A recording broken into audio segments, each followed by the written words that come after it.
In today's video, I'm going to show you how to convert mono audio to stereo in DaVinci Resolve 20 quickly and correctly. This is a simple but very useful fix if you've imported a mono clip and want it to behave like stereo in your timeline, especially when you want both channels to match and display properly for editing.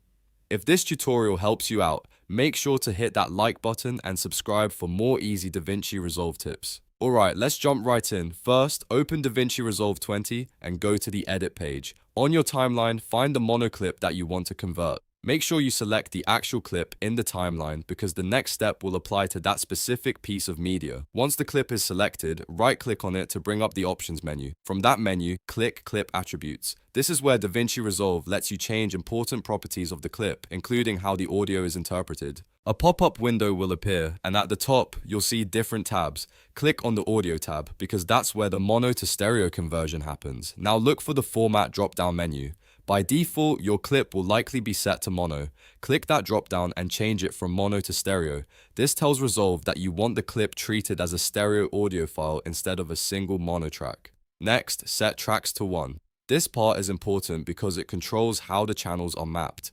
After that, look at the source mapping section below. You want both the left and right channels to be pointed to embedded channel 1. This ensures that both sides of the stereo clip are receiving the same mono audio signal, which creates identical audio on both channels. Take a moment to double check everything before you confirm. Your format should be stereo, tracks should be 1, and both left and right should be mapped to embedded channel 1.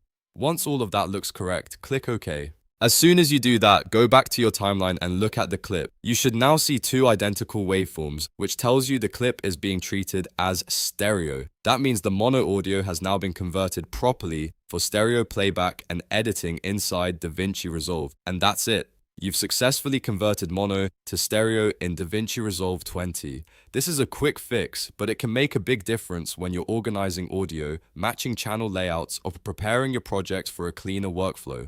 If this video helped, please give it a like, subscribe for more tutorials, and feel free to check out more DaVinci Resolve guides on the channel. Thanks for watching, and I'll see you in the next one.